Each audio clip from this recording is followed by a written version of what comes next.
right. Well, thank you for joining us for Resource Stage tonight here at Horizon Solutions. And I know there's only a couple of you here tonight, but I know that there's a good number of people watching online. So thanks for coming. Sorry that we got pushed off for a week. We were just talking about it here. Illness in February. It seems to be a common thing. It seems that we've had a good portion of our staff has been off sick for a day or two here or there for the last number of weeks. So tonight we are going to be talking about a number of different things around using video production for your events or for your church services. Sometimes it's theater, sometimes it's corporate, sometimes it's a variety of different things. And tonight it's going to be a discussion looking at how we use cameras and some other kind of production tips, I think, for how to work through things, right? And so we have Jordan. Jordan is on staff here at Horizon. He takes care of, I was just describing this to somebody earlier on today. Jordan takes care of a number of training sorts of things here, including Resource Stage, including some of the things you may have seen online, some of the stuff we do on social media, as well as he takes care of some of our marketing stuff. And then this is Jake. Jake's part of our part of our rental and production team here at Horizon, and he's got a fair amount of live video background, and he's involved in some other things extracurricular outside of Horizon, which he's going to be talking about tonight. And he has a fair amount of experience in the sort of thing we're talking about tonight, which is why he's standing up here, and we've got a microphone on him, and he's actually under the lights. This is not normal. No. You okay? I'm okay. All right. Okay. All right. And strength in numbers. And my name is Carl Lukings, and thank you for joining us. And that's it. That's all I have to say. So I'll leave it to you guys. Thanks. All right. Cool. Thanks, Carl. Yeah, we're focusing this evening, we called it How to Make Two Cameras Look Like Five, Other Ways to Make Your Live Production More Professional. We're focusing on how to get the most out of what you've got, how to make like a simple setup or not a super complex setup feel like a bigger setup just by employing some of these tips and best practices. Maybe make it look a little more polished. Yeah. Yeah. Upping your game. Yeah. And we're focusing on the video side of things. If you're curious about producing audio for live events, you should watch our Resource Stage from October, where we focused a lot of a whole session on mixing for a live stream. So yeah, if audio is, you want to go down that road, check back to October's Resource Stage. Tonight's focused on video. And okay, let's get into it. So, how do I make my live production look more professional? We start there. Our first topic is getting the most out of your cameras. And assuming you have cameras, what cameras? Yeah. Let's start there. So what cameras do you want to use? What cameras does your budget allow you to use? What do you have already? That type of thing. So yeah, in the bottom left you can see there, you got your camcorder style. That's going to be your operated type camera. In the bottom right, we got the little Marshall POV camera, which is one of these guys here. Gives you a nice close shot. If we put that up on the screen briefly, you can see that. Logan? It's coming. It's coming. No? Okay. Sorry. Shouldn't have We're putting you on the spot so quick. So yeah, you see there? That camera just gives me, it's super close, and it gives you a nice overview of that there. And then you got your PTZ cameras, which we have on the sides of the room. Those are your remotely operated cameras, which you can put different places with presets and no operator necessary. Yeah. And there's other things available, like you may see a cinema camera, which is like an interchangeable lens kind of thing. Might be a little bit less common, but it exists out there. So, yeah. Cool. So,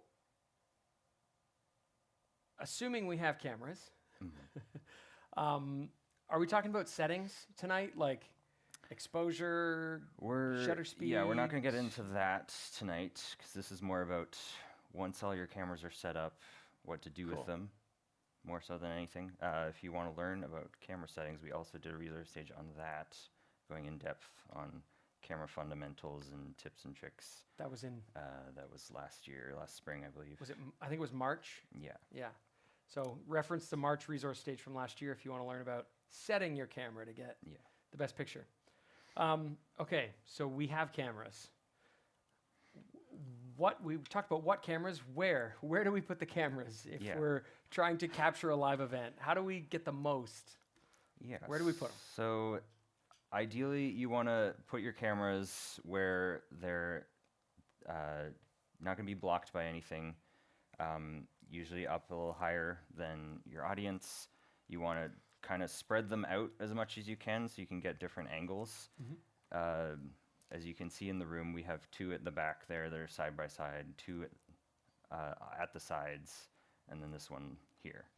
So we got a good range, we got them spread out, we got different angles. You can use like 2 side-by-side cameras, but you don't want to use them when they are the same, getting the same shot. That's where you run into, if Mark, you could zoom out this one. Yeah, and Logan, you put that on screen. Yeah, so if you cut those, between those 2, it's kind of a jump cut. It's kind of basically the same shot, which is not ideal. But if we go to one of the side cameras, and I'll put those on our 2 shots there. So now if we cut between those, that's fine. It's the same shot, but it's from a different angle. And then, yeah, we got basically 3 different of the same, but it's fine because they're all... Use the angles to your advantage. Use the angles to your advantage. Yeah. When we're placing cameras in a room like ours or in like an auditorium or in a church, what are some of the considerations besides like just the angle that we're putting them at? Yeah, so you like want to... sight lines, what are we... you kind of want to position them so that there's not going to be any obstacles between the camera and what you're shooting. So, and also that there is not going to be any audience members or anything being blocked by where your camera position is. If we can do a quick example. If I had a camera set up right here, that would not be ideal for you guys, as that's going to be in your sight line now. It would provide some really nice camera shots. Get a great shot, yeah. Because it's close, but that would not be ideal for your sight lines. So we don't want to put cameras, if we can help it, where it's going to block people. But we also don't want to put them where they're going to be blocked. We don't want to compromise the shot. Yeah. Cool. So you kind of gotta get creative sometimes. Yeah. So if you were to recommend a starting point for, like, let's say I have 1 or 2 cameras, where should I start? So if you just have like a single camera, you're probably just going to want it at the back of the room, high up, wide, just so you can get a shot of the whole stage. Cool. And it's good. Yeah. Not going to be blocked by anybody. And then building up from there, what are we doing? Second camera, you would probably throw it at the side, just so you can get that different angle and still see everything. And then third camera, the other side. We're going from there. We're building out. We're building out. Cool.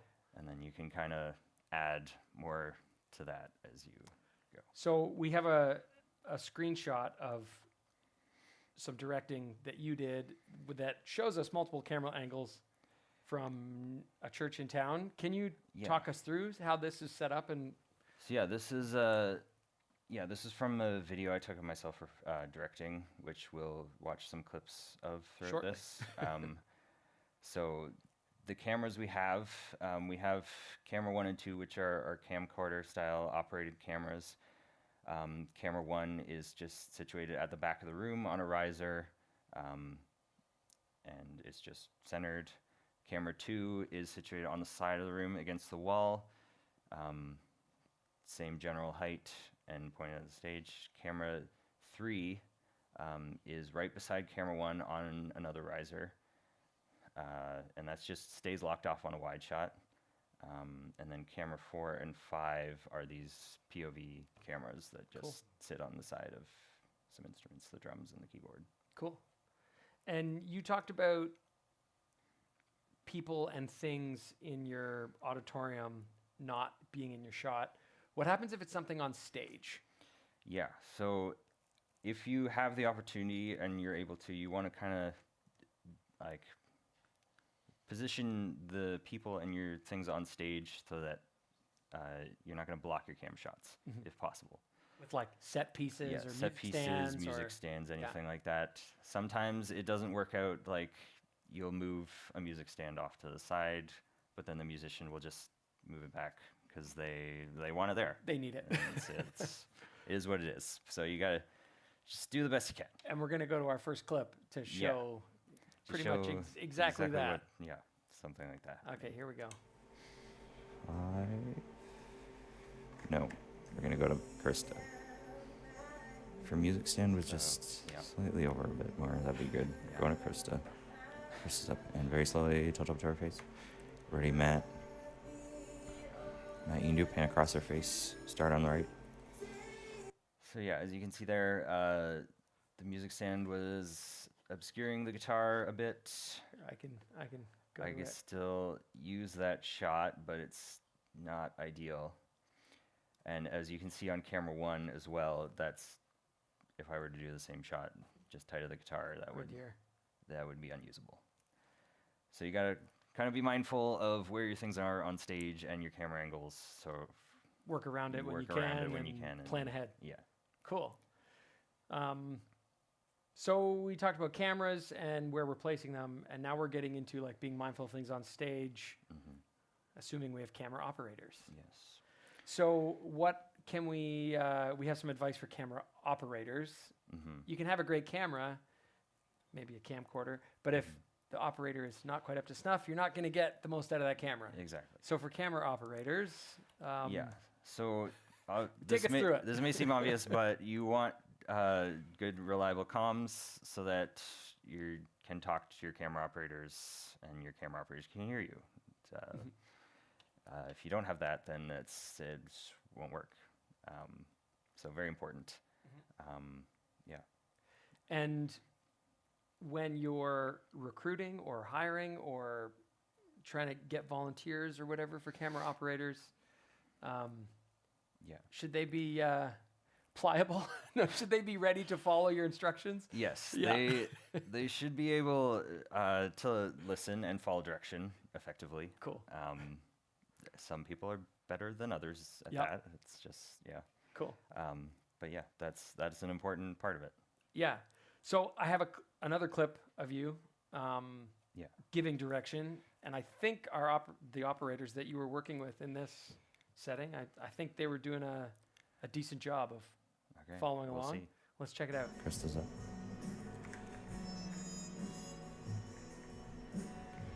So yeah, Matt is on camera 1, Chris is on camera 2. Okay. Let's go. Yeah, Matt. Go to Matt. Matt's up.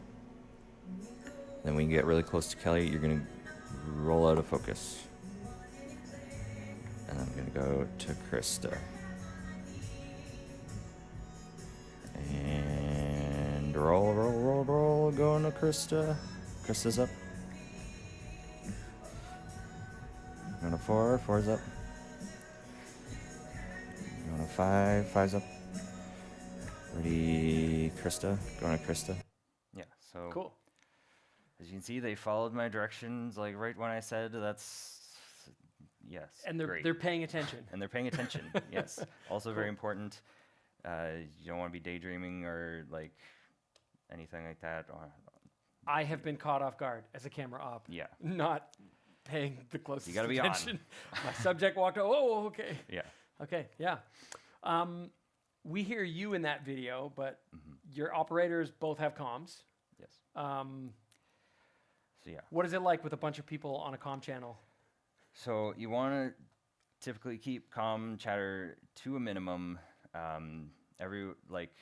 Usually it's just a big party line with everyone, so everyone can hear everyone else. So you want to not talk as much as possible. Just allow the director to speak to everyone so that everyone can hear the director and follow direction effectively. Cool. Yeah. If those former things are all happening, if they're, taking direction, paying attention, they're calm, chatter, discipline, presumably they're going to be making efficient moves if they're paying attention. Yes.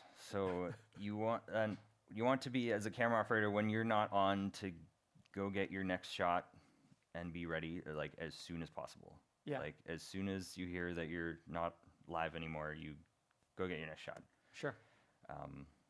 I always tell my camera operators, like, even if I don't give you another direction, just give me a different shot, because 9 times out of 10 I'm not going to go to the same shot from you. So just give me another shot. Go somewhere else. And Cool. do it quickly, because I don't need you to just pan slowly to the next Right. shot. I need it right now. Yeah. So just go there quick. So that leads us to our next bit, which is Yes. we have cameras, we have some okay operators. Now, presumably there's somebody directing or controlling it all. Yep. What, actually you were kind of tipping the hat there to what we're going to say, clear communication from a director? Yeah. Tell us about that. You want to talk to your camera operators beforehand, just so they know what to expect from you and what you expect of them. So yeah, telling them, like I just said, just to get a new shot when you're not on, and move quickly and pay attention, and all these those things. pieces All this combine Yeah. to elevate a Exactly. production that's running with volunteers, like we're seeing. Yeah, cool. Okay. What else from a director? How detailed are you when you're asking for things or when you're So communicating with your team? I try to be as detailed as I possibly can, like using the people's names on camera and in reference to who's on stage if I know their names. If I don't know their names, I might just say, like, and you'll hear me in the videos, like I say the guy on the right singing, or the girl at the piano, this person, Trumpet guy. the trumpet guy. Yeah. Cool. Then there's no confusion. They know exactly who I mean. Yeah. and They go there. Awesome. Okay. And you're moving quickly when you're directing, relatively quickly. It seems like Yeah. you're thinking ahead, maybe? Yeah. So that's what I try to do. Doesn't always work out, but I try to think a few shots ahead, just to like plan where, like if I'm doing a moving shot, where it's going to end up and where I'm going next, so that it kind of like looks smooth transition together. And like I said, it doesn't always work out well, but if you're thinking about that, then that can help you just make your shots look a bit better. Yep. And when it comes to like the timing of your shots and the pacing of the action, when you're thinking several shots ahead, how does that all like come together? Yeah, so I kind of try to have my cutting between cameras like timed to the action. So if we're doing a music production, if it's a faster song, I'm cutting between cameras faster, and I'm probably talking faster to the cameras, just to have that flow that's a bit quicker to match the speed of the music. And then a slower song, I'm probably doing longer dissolves between cameras and cutting less between cameras, just slowing the pace down a bit so it matches. Okay. And so like, let's say you're at pace, you're flying along in a relatively fast-paced scene or a fast song in a music environment, and you get caught and your operators aren't following your they're not keeping up. What do you do in that situation? Yeah, so a good thing to have is a safety shot. Okay. That you can just go to. Talk to us about that. Get in a bind. How do you set that up? What is the safety shot? Yeah, so usually my safety shot is just like a wide shot, and really any of the static cameras that you know are gonna be good when you go to it. Yeah, it's just, you know it's good. You can go to it. It's fine. Cool. And then you can readjust. Take a reset second yourself, to catch your breath. Okay. Yeah. And get your operators back. Okay, yeah, team. Yeah, exactly. Frame up. Yeah. Okay, cool.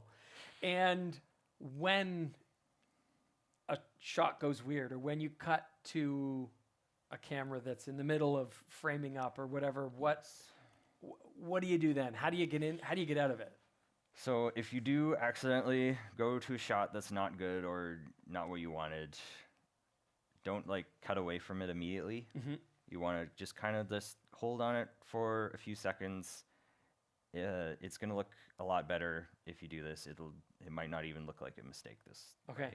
If you just cut away from it immediately, then it's very obviously a mistake. It's like you're drawing attention to you're it. drawing I made a attention mistake. to it. So you don't want to do that. You want to just let it be on for a few seconds and then slowly get off of it. Okay. And I think we have a clip of Yeah. sort of that happening. We right? have sort of that happening. Okay. Let's go to it here. Off to the right. Yep. And going to Krista. Krista's like, oh, he stopped singing. Yeah. So I set up the shot, and then the guy stopped singing. I was like, up. And then, but I held on it. Matt. I didn't cut away immediately, and then just went. Yeah. All right. So it was fine. And so the next clip that I'm going to show of you directing and your operators following sort of highlights a combination of a bunch of the things that we've just gone through. Yeah. Right? So like the safety shot, operators moving to their targets relatively quickly. Yeah. So you'll just see a bunch of all of what we've just been talking about. Okay. I'm going to play it, and then we'll pause. We'll check in with our studio audience, and then we'll continue on. Okay, so here we go. Here's a clip of a bunch of stuff in action with Jake directing on the fly. Yeah, exactly. 105. Five's up. Right, Krista again. Okay, Krista, I want you to start out of focus and go in focus. Going to 3, 3's up. Ready, Krista? When she starts singing again, we'll do it. Oh, yeah. Okay, go. Going to you. You're up. Very nice. Ready, Matt? You're going to zoom into Kelly. Actually, zoom into the piano girl. Ready, Matt? Going to Matt. It happens quick. Matt's up. Yeah, I should say, like, when I'm directing, I'm saying, Krista like, on. when I say ready, Start on the guy and singing that on the right means if he's I'm singing. going to you next. It's so coming very quickly. Don't, Yeah. Yeah. don't And then you move or just anything. move over Yep. to Kelly. And And going to you. When I say you're up. going to you, that means I'm in a dissolve. Over to Kelly. the And then camera. Matt on Yep. trumpet. And when I say you're on, Ready, Matt. Going to And I Matt. can see your operators. Matt's up. As soon as you're like, okay, ready, next camera, they're like, I should have stayed there ready longer. to move. And we'll go to 4. 4's up. Ready, Krista. Yeah, that's everyone. It's see nice. camera Going one to is moving, so new Krista. shot, I Krista's didn't up. tell them to do that. Yeah. Yeah. They were just going there. They're just going there. Okay, cool. So, any questions so far? And I should have said this earlier on. If anyone's got a question for either Jake or I, or clarification on something, like throw your hand up, and we want to hear what questions there are, if any. Anything so far? Camera 6 is also static. Yeah, that's just a general just shot of the audience. If I need it, a lot of times you don't, but just it's there. How often would you use something like that? It's more just like if whoever's speaking references something in the audience, then I Right. can just cut to it. If you have the cameras, you might as well use it. Is that? Yeah, yeah. exactly. Cool.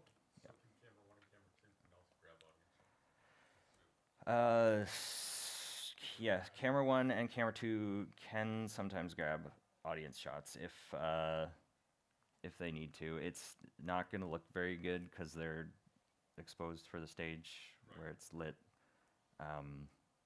Yeah, and then as you can see, camera 6 is lit for the audience. Yeah, so yeah. like, yeah, I don't typically do much into the audience because it just doesn't look very good and doesn't really add a lot of stuff unless there's a lot of audience participation, which I know a lot of churches do that like candlelight thing at the Christmas Eve. So I'll go into the audience for those shots a lot of the time, but that's like pretty much the only time I do it. Cool. Something like that. Yeah. Yeah. Okay, so we've talked. Can I ask another question? Another Yeah. question. So, Jake, you and I have had lots of conversations about framing a shot. And we've talked about, whether it's headspace or whether it's headspace or headroom, thank you, or whether it's, the camera's leading the person or whatever. There's a variety of different pieces to that. Yeah. But when you're moving quickly like you are in this last clip, there's a certain amount of go, go, go, framing is close enough sort of thing. Yeah. Can you speak to that a bit? Yeah, so yeah, if I'm going like pretty fast paced, which I was there, I'm not super concerned with the framing. Like these two camera operators are pretty good. Like they've been doing it quite a while and they know what framing I like, so I don't have to give them too much direction in that regard. But usually I will tell them like, okay, like pan a little more to the right or like tilt down a little bit and yeah. But once they have done it a few times with me, they kind of know what I want and I have to tell them that less. But yeah, these guys are pretty good, so you didn't hear much of that there. Is but this yeah, sort I will of tell you if I have time. Is this one of the things where, like, as a director, communicating with your operators, when you're setting those expectations at the beginning, would you say, here's how I want you to frame up headroom, here's how I want leading room? I do mention that sometimes, especially if they've never operated a camera before. Sure. This is the framing you want. You only want a little bit of headroom. Right. If they're looking off this way, you want to have a little looking room. So that and you're sometimes in the environment where you're finding yourself with a new operator. Yes. Maybe one experienced operator and one brand new operator, and you're kind of coaching them on the comm. Yes, exactly. In real, like, how much of that you do in real time? How much of that ahead of time? I will if a camera operator, like, say I need to give them a little more direction. Once I have like a little more time, I'll go back to that. Like when I said this is why I said that. Right. And kind of give them more of like why I'm telling them to do these things. Cool. And then that kind of, I think, clicks with a lot more people, just like if you're telling them why versus just telling them telling them what to do, tell them why you need it. If they know why, then they are less likely to do it again. Cool. Yeah. So we've talked cameras and camera operation and direction. What if I'm using PTZ cameras instead of operator cameras? Yes. Talk to me through how this same or similar kind of thing would happen if we're in an environment where we're using a PTZ or multiple PTZs. Yeah, so if you're using PTZs... we're on page 2. Sorry. We have the same notes. But... oh, no, we're on... Yeah, here we go. Yeah. We're here. Okay. It's coordinated effort. PTZs, you want to... It's... PTZs are a little more difficult because there's no movement involved, and it's just there's like you got to work with your presets. But you can make it look a bit better just by having more presets and more shots. Cool. And making like a diagram that you know where all your shots are. Like I just made this quick right now. Like before we started this, it's literally just a very crude drawing of what all my preset numbers are and where they are on the stage. So it's like nothing too crazy, and so I know where my things are. And if you're in like a fixed setup type of environment where your cameras aren't moving around the room, you could like do screenshots of what each preset looks like. And the more you can do to help you with PTZs, the better. Yeah, like visual aids. Visual aid wise, is very good. And so if you're planning presets and you're building out a deck of presets on your controller, what are some of the like go-to looks and shots that? So like typically for if like the ones I set up for just the two of us here, if we can go to that, Logan, my program feed. So I'm on this camera over here. If I just put it off a little bit, my first preset is just the double shot of both of us Preset 2 is Jordan framed on the right. And then 3 is him framed, centered. And then 4 on the left. And then the same for me on the right, centered, and on the left. And then preset 8, super close up on Jordan. I don't know if I ever use that, but and then close up on me, which I definitely not use. So, so you can kind of like the more presets you can set up ahead of time, and the more varied of shots, so you can like have the same framing, like framed on the right, centered, framed on the left, but at different focal lengths or different zoom ranges. Like you can. Then you create a have ton the of options presets. to cover those things. Yeah. Yeah. Okay. The more you can do, the more you can set up ahead of time, the better. Cool. Now, if you're directing and trying to plan, we got a question in the audience.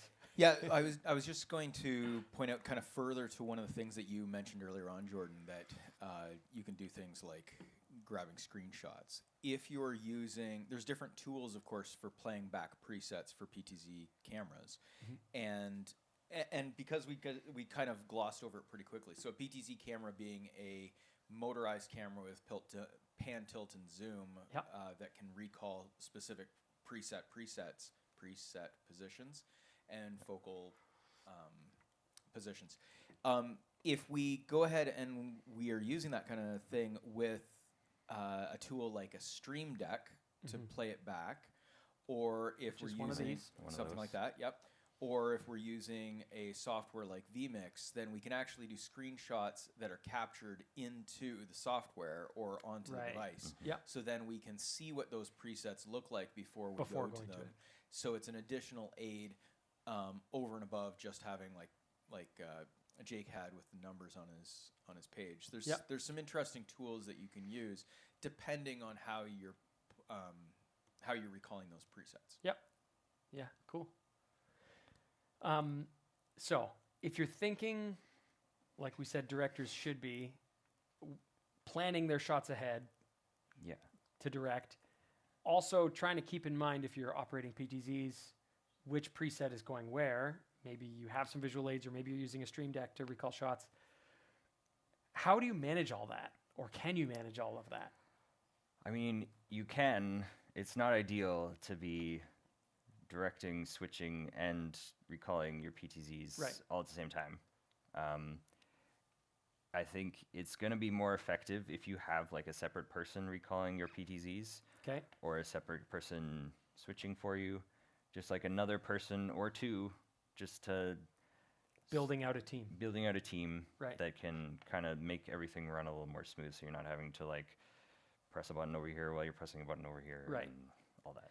And if you, let's say you are wanting to build out a team and you're recruiting a volunteer because that's what budget allows, or that's what the personnel factor allows. If you were directing and someone was like new to camera operating, new to checking out presets, what would be your coaching, or what would be that set expectations before the event? Like, how would you coach them a little bit different than you would a camera operator, like someone at a PTZ controller or using software? Yeah, so I would probably tell them to. We didn't really go through this super deep in the notes, but I'm like, that's fine. Keep on your toes. Yeah. So I would tell them probably to have as many of their presets, if they're, we'll say they're the PTZ controller operator, have as many of their PTZ presets set up ahead of time, and I will probably be directing them a little bit just to move, because people just will move a little bit, even if they're just standing. Like someone on stage, they drift. They drift out. So I'll go call up that preset and then probably get them just maybe pan right a little bit, or left. Right. To follow a presenter or a speaker or a main character in a scene or something. But I'm gonna call up the next preset once I go to a different shot. So it's similar, but I don't think it's not as involved. Sure. Because you just press moving to a different shot is pressing a button rather than versus moving a camera and physically zooming. Yeah. Exactly. Okay. Cool. So beyond cameras, beyond getting the most out of your like 1 or 2 cameras and setting them up on stage so that you've got good coverage and good angles and good options, beyond planning for a safety shot, beyond getting your direction lingo down or planning ahead, are there other little things that I can do to elevate my production? And I'm leading myself because I think I'm going to answer my own question. What else can I do? Let's say we've got our camera stuff decent, where we've got a director who's able to call shots, instruct their operators, or we've got a PTZ operator who like they know their presets. We're in a fixed environment where the cameras aren't changing. We thought of a couple other little things that you can do to take a relatively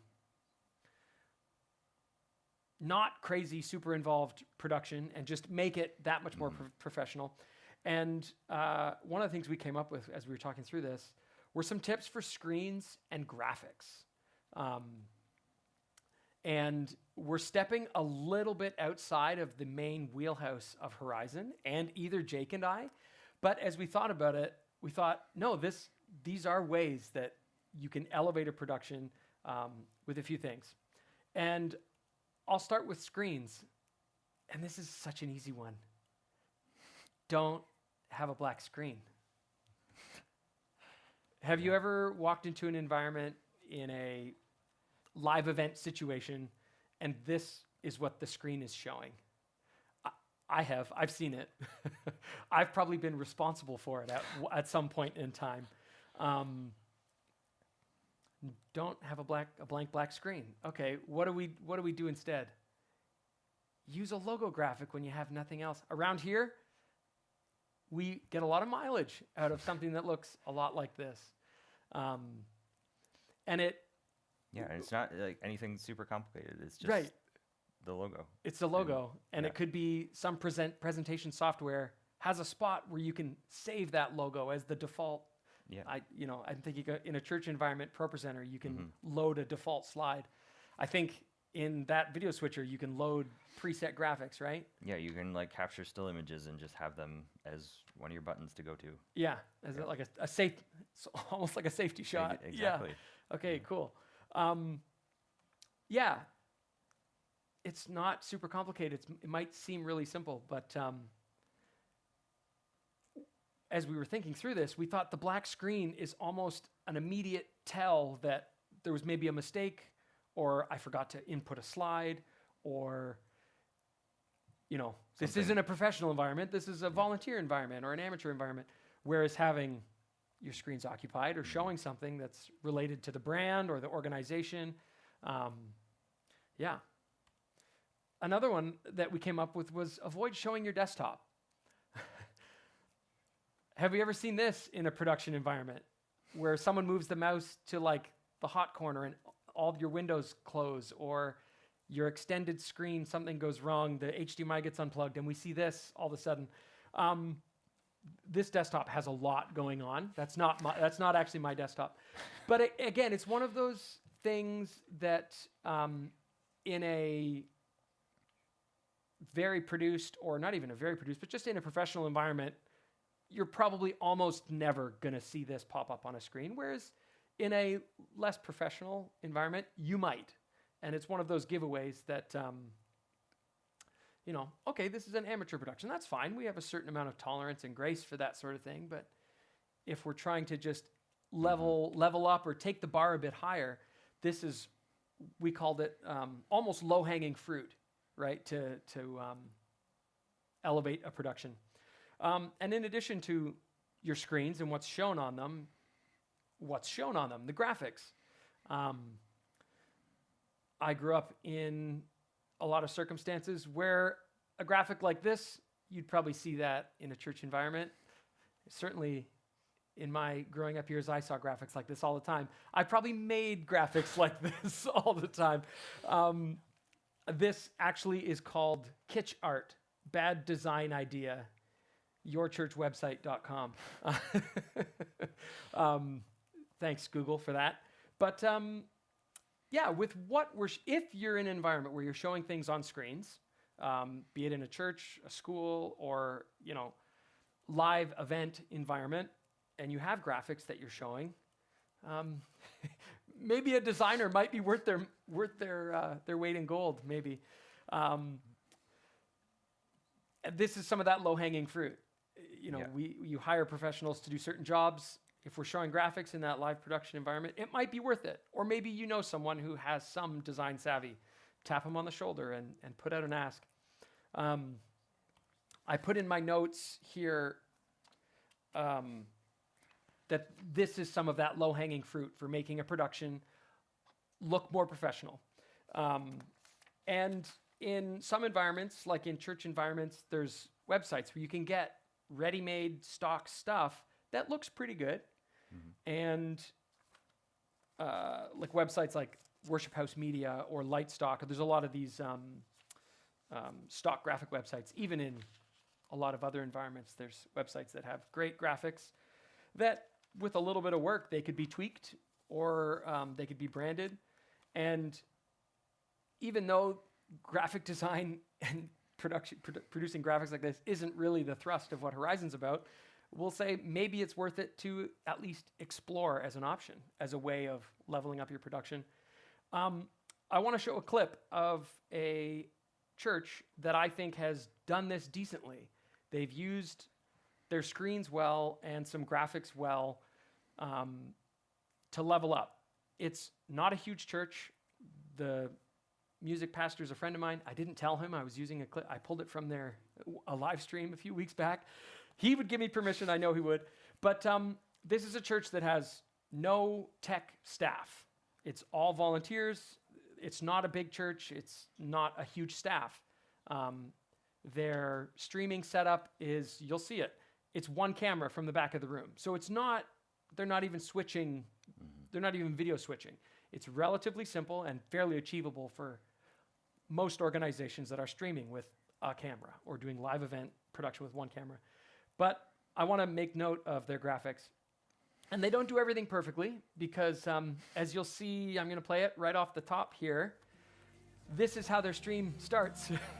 It's that blank screen. Choose to mirror or extend display.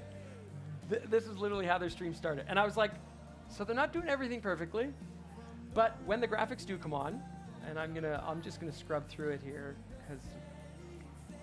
so we can see, I'm just kind of fast forwarding a little bit, but so they have a countdown timer and they have simple text. It's all formatted the same. They're not using crazy fonts. The image is not crazy busy. It's sort of generic. And I think they get a lot of mileage out of this. And I think it looks fairly professional. It's simple, it's clean. And then I think I'm going to scroll ahead. We'll actually see some of their service. Yep, so here it is. One camera at the back of the room. And you can see their screen.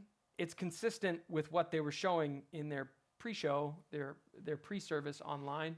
I'm just scrolling through so you can see there's their lyrics for music.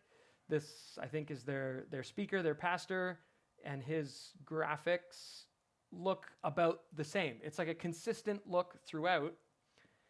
And it's simple, and I think it works for them in a simple environment to bring it seems somewhat refined, I think, to less is more sort of approach.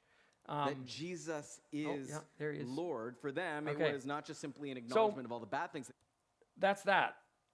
A set of cohesive or generic slides that I think they got a lot of mileage out, and I think it works in their environment. I don't think they hired a designer for that. I think they probably just had someone who, maybe has an okay eye and can work Microsoft Word or PowerPoint half decent. So we talked cameras. We talked operators. We talked PTZ's tips for directors. We talked about screens and graphics. That's all without really adding anything to the setup that you have. You can employ any of those things. What if I do want to add something? Mm-hmm. What if I want to upgrade some piece of my setup? What's the best bang for my buck if I just have a small amount of bucks? A little small amount of dollars. Well, I would say a really good thing to just have another camera is one of these little POV cameras. They're not that expensive. I'm pretty sure this one is like $200 at most, something like Yep. that. But it just adds another view of the action. You can throw it anywhere on stage. It's small. It can be put anywhere, and it's Like close to a performer, close to a performer. musician. Okay. Yeah, get those close shots that if you only have a camera at the back of the room, that you might not Right. be able to get. So that would shine in like an on stage. Is that going to look okay if we put it at the back of the room, or? If you put it at the back of the room, that will probably not look good. It will probably Okay. look like a security cam or something. Okay. So it won't- Which might work if you're a director in another room, not where all the action's happening, and you just want to see everything. It might work in that environment. Speaking of that, Okay. we should show this camera we have below that screen up there, which Okay. is this shot. If you want to go to that. So I would not use this shot as a a live shot. This would just be a shot for me as a director to see what's going on in the room. Okay. A lot of times where you're situated as a director or switcher, you can't see everything. Yeah. You're either tucked away in a production room or you're like at Right. the back corner somewhere. Yeah. You might not be able to see everything that's going on. So just having a camera at the back of the room high up that sees everything Right. is just a really good idea to That's maybe not going into your not going into your your show actual feed. production. Yeah. Okay.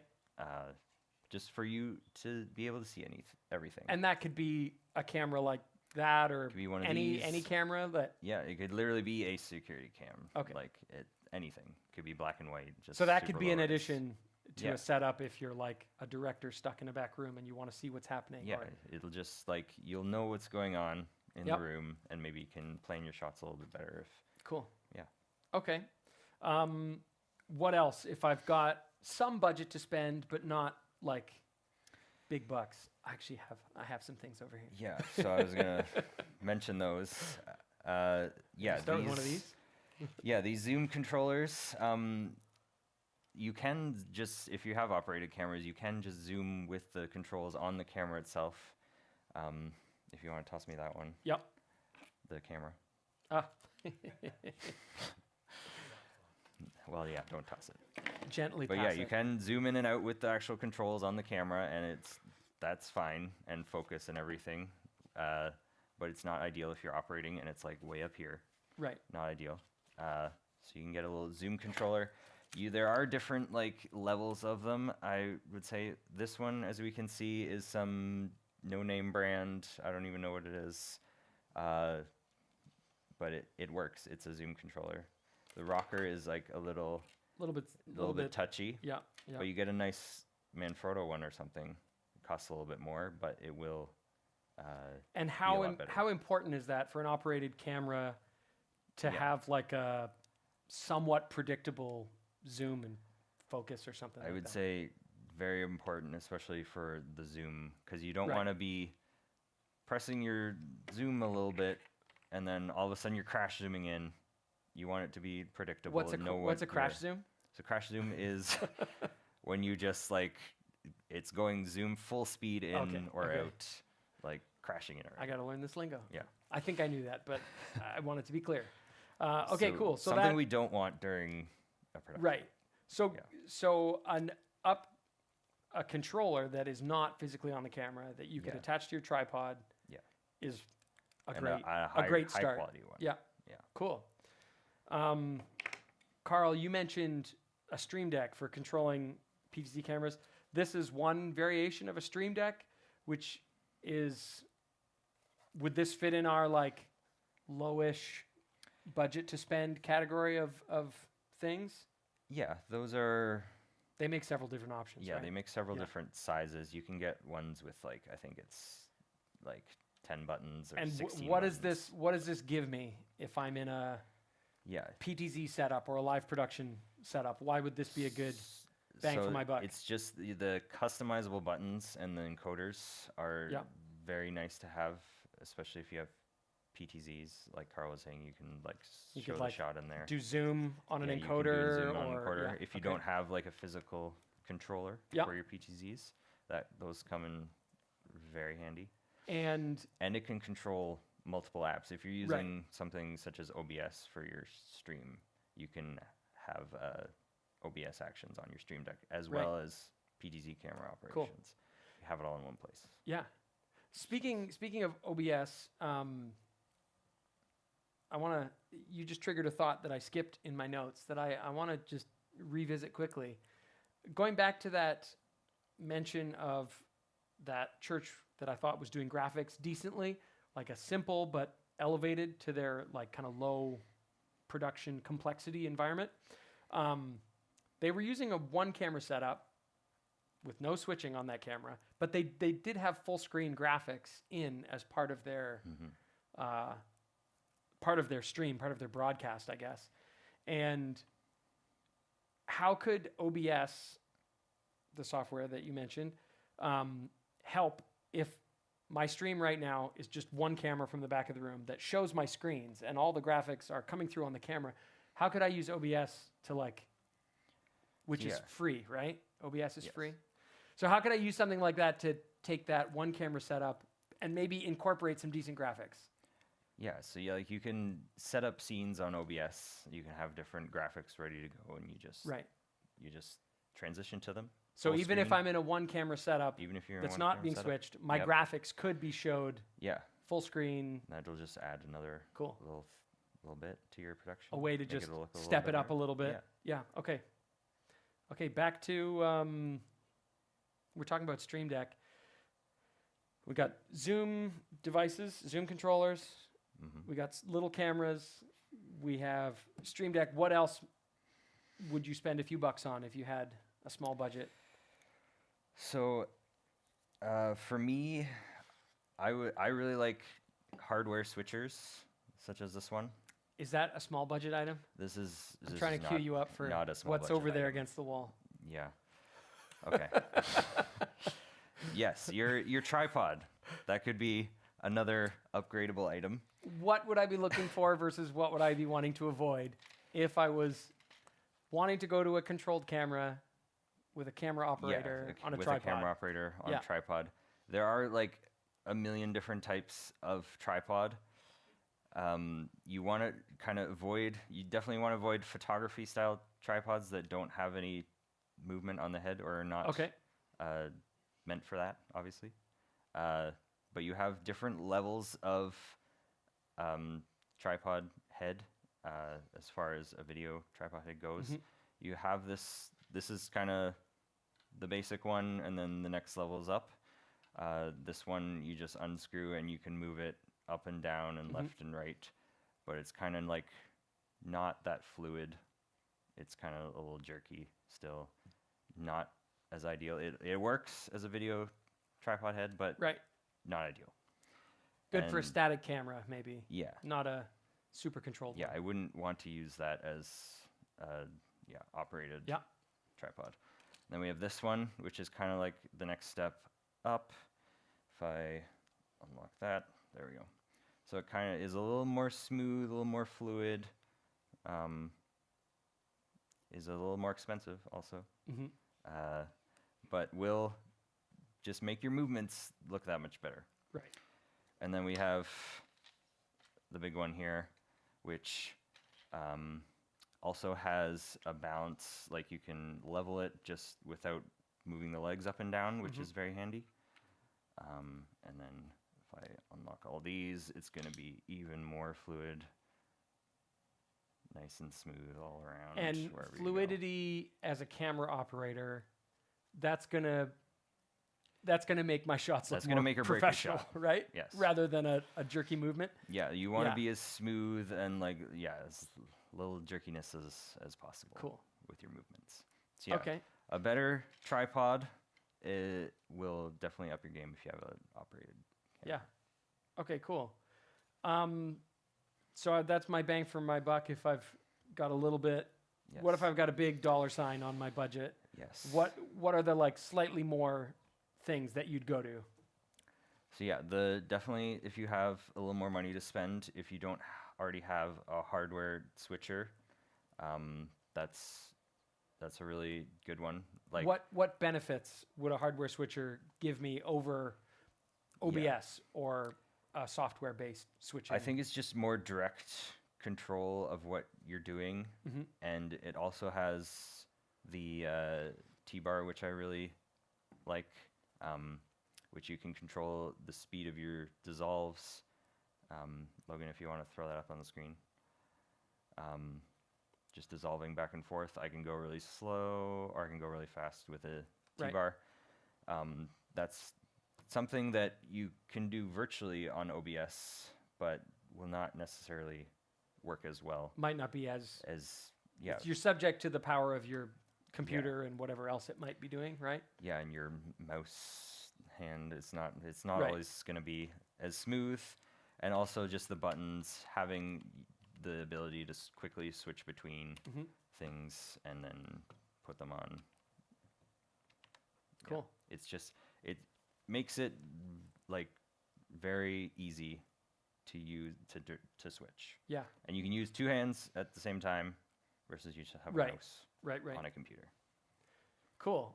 And so let's say I have a hardware switcher.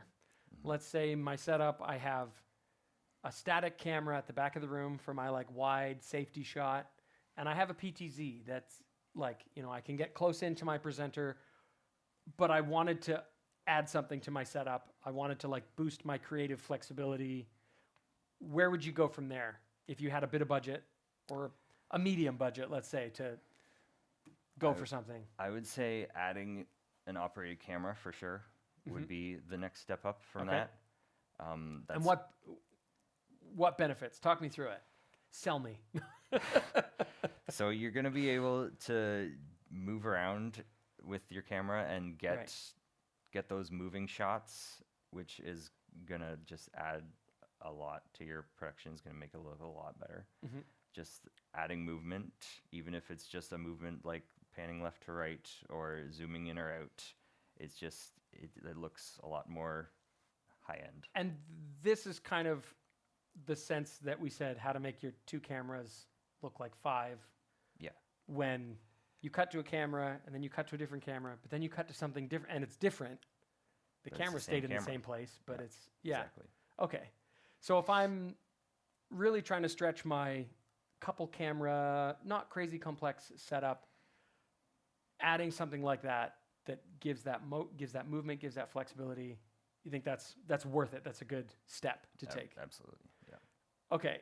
So what if I've heard that like 4K is the coolest thing ever and I just want to, someone donated to the organization because they heard that 4K was coming and they heard it was here Well- and they're like, we need 4K. So I mean, what?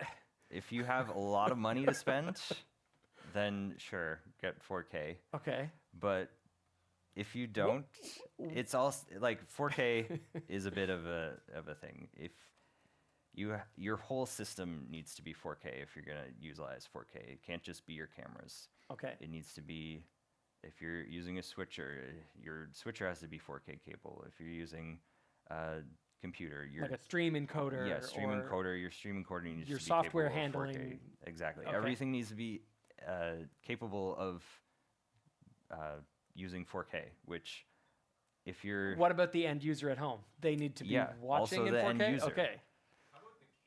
The cabling also, that's another thing. You need better cabling for 4K because it's 4 times bigger Right.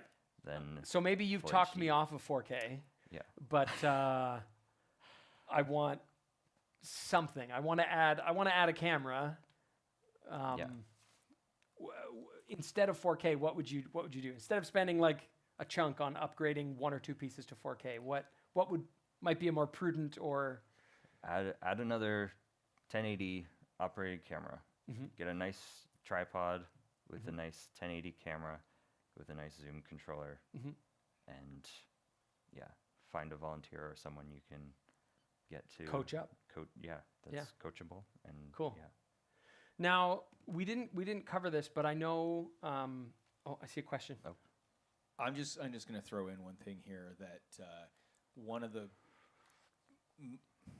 this is my suggestion.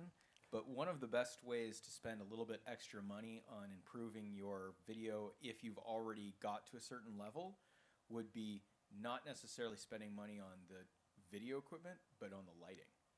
True. Yes. So that you're actually getting the best out of your cameras by having lighting that's half decent. Yeah, for you can what only you're trying make to your capture. you can only make your cameras look so good with bad lighting. Mm-hmm. So yeah, a lighting upgrade could Wasn't make really your the focus production- of some of this stuff, but it might. But that's a good point. Yeah. You might get some good bang for your buck Yeah. to make the cameras you already have. If you're like, they just don't look great. Yeah. Maybe it's your lighting. Maybe it's Yeah, not exactly. the sensor. Maybe it's not your image. Mm-hmm. Okay. Now, we didn't really talk about this, but I know with some PTZ stuff nowadays, there's like really good autofocus and some auto tracking features. How might that play into some of what we're talking about?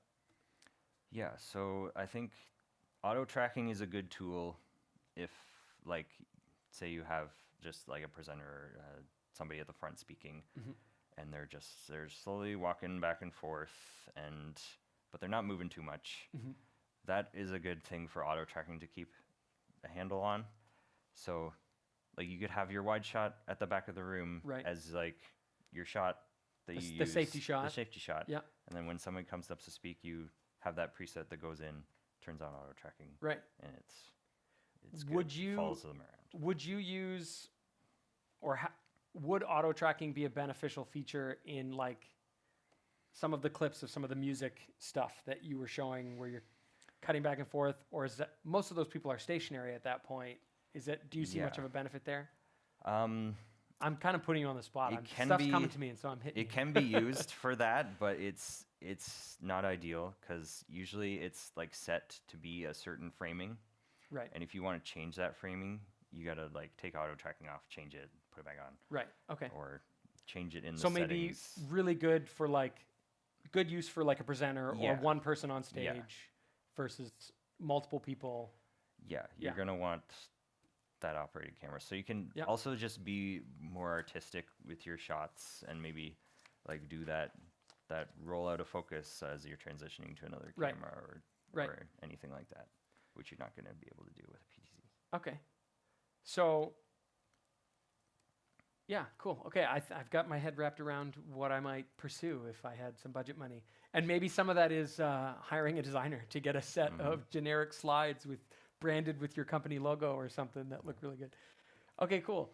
We have a clip of a high production value, big budget event.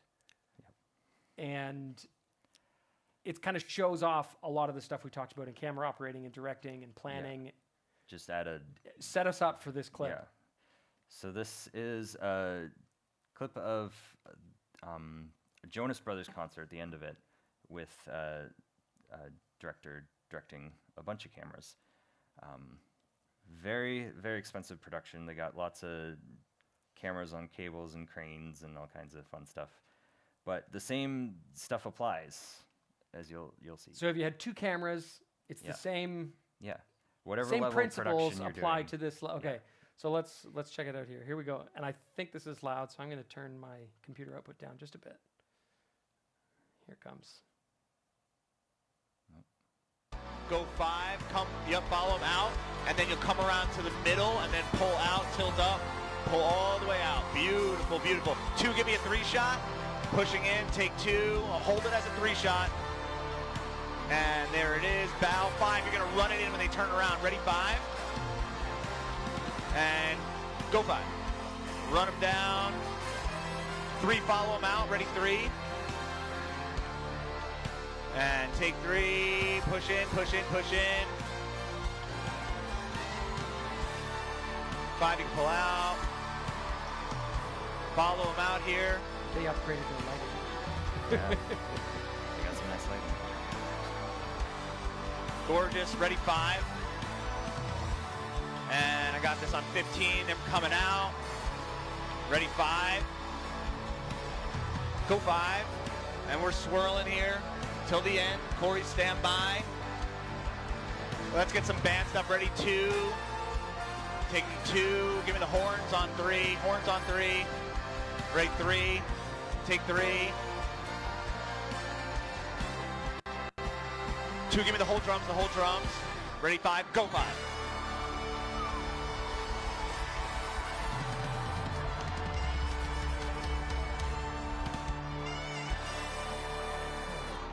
And So as a director Yeah. who calls shots, who is telling camera operators what you want, what are you hearing there that is like, to me it sounds very similar to how you were coaching and how you were calling Yeah. shots for the church production.